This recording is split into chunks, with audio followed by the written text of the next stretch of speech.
అన్నీ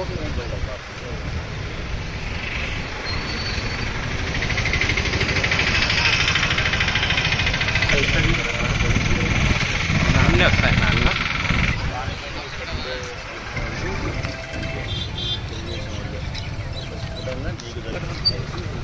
గ్రూపులు మారినారు మనుషులు వాళ్ళే.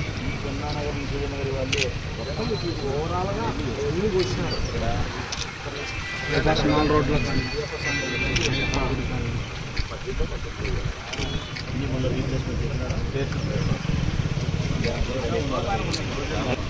రాజులకి లేకోకుండా జరిగింది.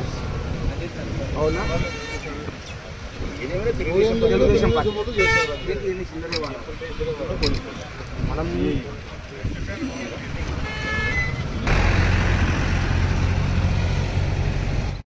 అధికారులకు ప్రజలకు విజ్ఞప్తి చేస్తూ ఉన్నా. ఈరోజు సాయంకాలం 4 గంటలకు మా ప్రియతమ నాయకుడు జగన్మోహన్ రెడ్డి గారు ప్రొద్దుటూరుకు వస్తూ ఉన్నారు. క్యాడర్ను ఉద్దేశించి దిశ నిర్దేశం చేయబోతూ ఉన్నారు. ఈ ప్రొద్దుటూరు చరిత్రలోనే ఎప్పుడు కూడా ఒక రాజకీయ పార్టీకి సంబంధించి ఒక 20-30 వేల మంది కంటే మించిన సభ జరగలే. ఇది ఫస్ట్ టైం జగన్మోహన్ రెడ్డి గారి సభ ఈ నియోజకవర్గంలో 1,50,000 మంది, 1,00,000కు పైన 1,50,000 లోపల జరిగే బహిరంగ సమావేశం. గొప్ప సభ.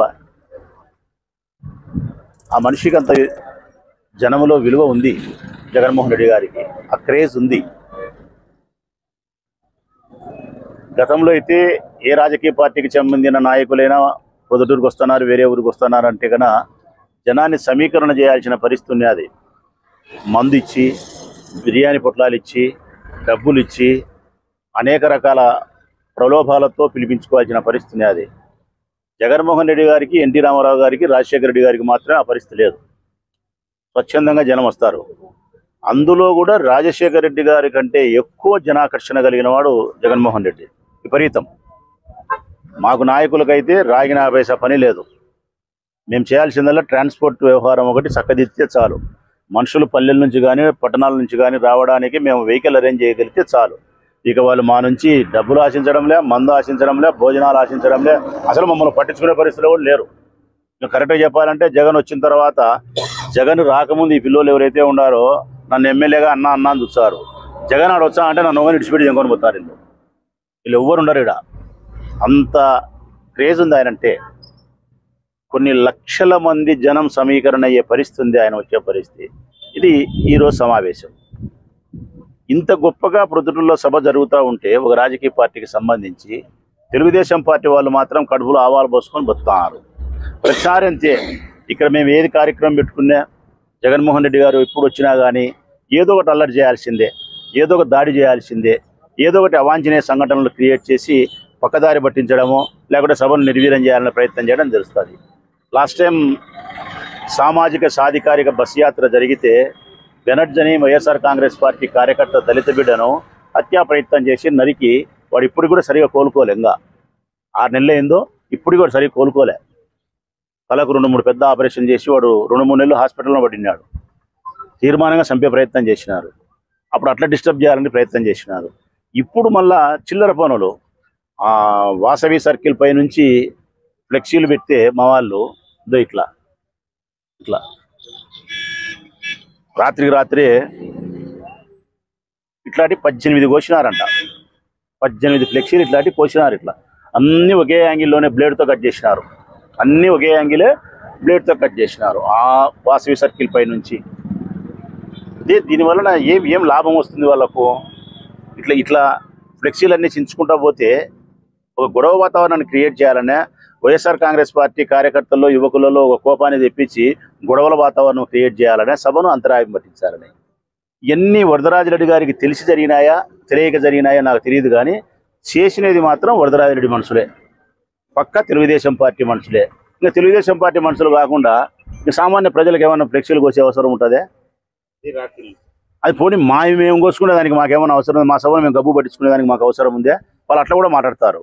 అబద్ధాలు చెప్పడంలో తెలుగుదేశం పార్టీని మించిన వాళ్ళే లేరు. మేము ఇంత డబ్బులు పెట్టి దీనికి 5,200 రూపాయలు గవర్నమెంట్ కట్టి మేము లెక్క 5,000 పెట్టి 10,000 రూపాయలు పెట్టి కట్టుకొని తీరా జగన్ వచ్చే ముందు ఇవి కోసుకొని ఎంత అట్లా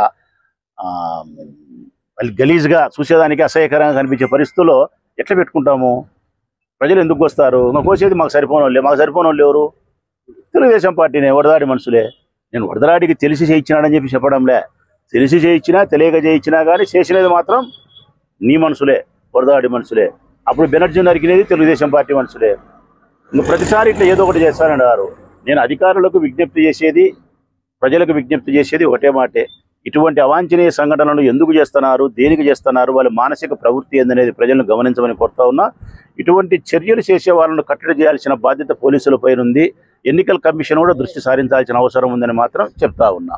ఇది ఒకవైపు. ఇంకో 2 రోజుల క్రితం 3 రోజుల క్రితం నుంచి ఇంకొక కోణం జరుగుతూ ఉంది. బంకచెన్నాయపల్లి చిన్న గ్రామం, 325 ఓట్లు ఉన్నాయి. అక్కడ రాజేష్ అని మా పార్టీ కార్యకర్త నాయకుడు ఆ పిల్లోనికి ఫోన్ చేసి, రాఘవరెడ్డి నువ్వు ఏజెంట్గా కూర్చోకూడదని బెదిరిస్తాడు. నువ్వు ఏజెంట్గా కూర్చోకూడదు అంటే కూర్చుంటా అన్నా. మా పార్టీ అధికారం లేకొచ్చు, అది వచ్చిన తర్వాత నీకదా చూస్తాంరా కొడక. నక్కల్దిన సుబ్బారెడ్డి మీద ఒత్తిడి చేస్తారు. కామనూరు నక్కల్దిన మీద సుబ్బారెడ్డి మీద ఒత్తిడి చేసి అందరూ మా సైడ్ తిరుగుతున్నారు, నువ్వు కానీ అవతల పక్క కూర్చుంటున్నావు, కూర్చోకూడదు, నీకదా తేలుచాం, అట్లా ఇట్లా నీ భూములు కాదు ఇబ్బందులు పెడతాం, ఇంకోటి ఇబ్బందులు పెడతామని ఆ నక్కల్దిన సుబ్బారెడ్డి మీద తీవ్రమైన ఒత్తిడి చేసి మానసిక క్షోభకు గురి చేస్తున్నారు. కామనూరు గ్రామంలో మా పార్టీని ప్రేమించే వాళ్ళు దళితులు ఉన్నారు, ముస్లింస్ ఉన్నారు, రెడ్డి గారు ఉన్నారు. ఇప్పటికి స్వాతంత్రం వచ్చినప్పటి నుంచి ఆ ఊర్లో ఓటింగ్ జరగలే. దేశమందరికీ స్వాతంత్రం వచ్చింది, ప్రొద్దుటూరు అందరికీ స్వాతంత్రం వచ్చింది, కామనూరు ప్రజలకు మాత్రం స్వాతంత్రం రాలే. అడగా బానిస బతుకులు బతుకుతున్నారు పాపం వాళ్ళు. వరదరాజు గారు పుణ్యం అని ఎప్పుడు మీరే రిగ్గింగ్ చేసుకుంటున్నారు. ఏ రోజన్నా ప్రజల చేత ఓటు ఇచ్చినారా? దానికి సమాధానం చెప్పమంటే కల్లిబొల్లి మాటలని చెప్తారు. ప్రజలకు మేమంటే అభిమానం అంట. ప్రజలకు అభిమానం అయితే ఓటు వేస్తే నీకు రావాలా? ఓటు నువ్వు వేసుకోకూడదు. ప్రజలకు నీ మీద అభిమానం ఉందని చెప్పి ప్రజల ఓటు నువ్వు వేసుకుంటావా? ప్రజల భూవ నువ్వు తింటావా? ప్రజల పని నువ్వు చేస్తావా? ఎవరి పని వాళ్ళు చేయాలి కదా. మళ్ళీ 14 లేచినా నుంచి శిలకపలుకులు మాట్లాడతాడు. ప్రజాస్వామ్యం ప్రజాస్వామ్యం ప్రజాస్వామ్యం. మిలిటరీ వాళ్ళు ఆడ సోల్జర్స్ ఉన్నారు, హిమాలయ పర్వతాల కాయలు కచ్చనారు, వాళ్ళ పుణ్యాన్ని మనం బతుకుతామని పెద్ద పెద్ద మాటలు చెప్తావు. నీ ఊర్లో ప్రజాస్వామ్యం చచ్చిపోయింది. నీ ఊర్లో ఓటుకు వినియోగించుకోలేని పరిస్థితుల్లో పెట్టినావు. చేతనైతే రేపొద్దున ఎలక్షన్లకు ప్రజాస్వామ్యబద్ధంగా ఎన్నికలు జరుపు. మరి ధైర్యం ఉంటే నీకు ఎక్కువ వచ్చాయి, వైఎస్ఆర్ కాంగ్రెస్ పార్టీకి ఎక్కువ వచ్చాయి చూస్తాము. బంకచెన్నాయపల్లిలో బెదిరించివి నీ తమ్ముడు రాఘవరెడ్డి, నీ కొడుకు కొండారెడ్డి ఏమో కామనూరు నక్కల్దినలో బెదిరించారు. కామనూరులో మీరు బెదిరిస్తున్నారు. రేణుకాని మా పాపను భద్రం రేపొద్దున ఏజెంట్ కూర్చుంటే నీ మూడు నీ కథ రాండి, మనం మాట్లాడుకున్నాం, మనం ఒకటి రాండి మాట్లాడుకునే దాన్ని మీరు రాకపోతే మీ కథ తేలుచాం అని నయము భయము స్వయము అన్ని పెట్టి ప్రలోభాలు.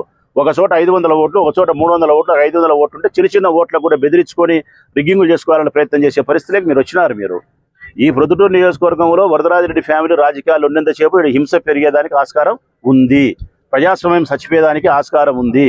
కవ్వింపు చర్యలు చేయడం కానీ, దాడులు చేయడం కానీ, రిగ్గింగులు చేసుకోవడం కానీ, ఎన్నిక కావడానికి ఎన్ని అక్రమమైన మార్గాలు ఉన్నాయో అన్ని అక్రమమైన మార్గాలు అవలంబించే మనస్తత్వం కలిగిన వాడు వరదరాజిరెడ్డి. ఇది స్పష్టంగానే అధికారులకు చెప్తానా, ప్రజలకు చెప్తానా, ఈ వ్యత్యాసాన్ని గమనించమని ప్రజలకు చెప్తా ఉన్నా. నేను నోటితో సమాధానం చెప్తారు అబద్ధాల వల్ల, రిగ్గింగులతో సమాధానం చేస్తారు మోసాల వల్ల.